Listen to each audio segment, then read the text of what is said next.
Have you ever wondered what would happen if the people around you were switched with different people? I think all of us know the answer to this one. As for our bodies, it is said that we are what we eat. Eat healthily or unhealthily, and your body will react accordingly.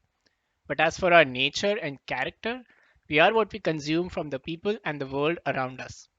Hello, everyone. My name is Brij Shah, and this is my personal story speech.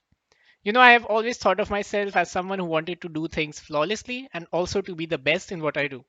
Someone you would call a perfectionist. I asked my mother what my defining characteristic was, and she replied, "Ha, simple. You always want things to be in order. You want them to be done perfectly. And to achieve that, you sometimes even forget to eat. You were always like that as a child." That last part surprised me. I was messy and scrappy as a child, but I think my mother does not recall the moment that started it all. I have an elder brother, and in my childhood days, he used to get on my nerves. He used to pull my hair and run away. He never shared the TV remote, too. But one day, he jump scared me by hiding in the bathroom. I was really short tempered, and as a child, you get stupid thoughts sometimes.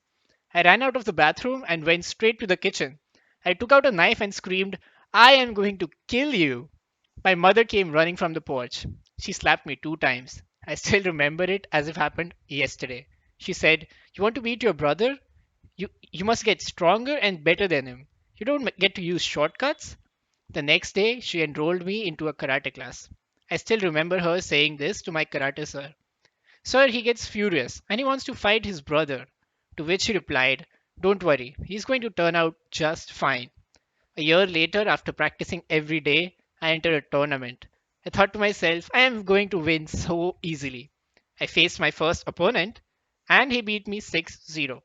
My morale took a hit. I did not participate in another tournament for the next 4 years. I kept practicing though.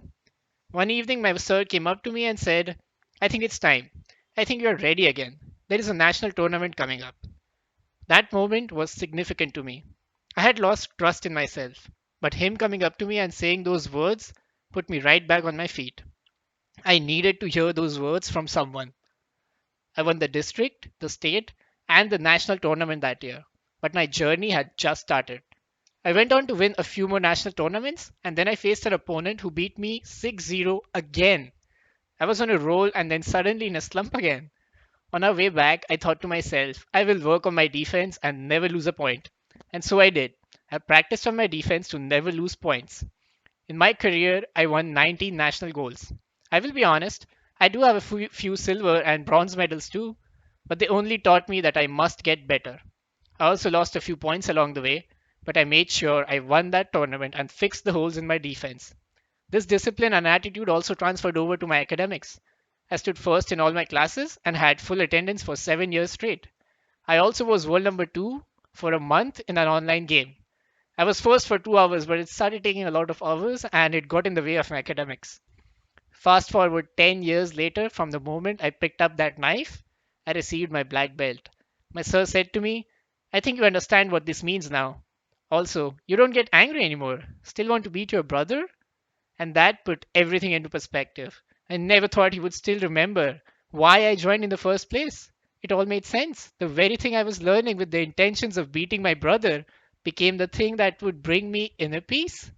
My drive for perfection became prominent to me. I also understood why karate was more about self defense rather than learning how to beat someone. I don't think anyone is born in a certain way. They are shaped by the people around them and the things and the experiences they accumulate along the way. In my case, my mother, brother, and my sir were the relevant actors in my life who shaped me into who I am today, and I am grateful for them. Thank you, everyone. It has been a pleasure sharing my story with you.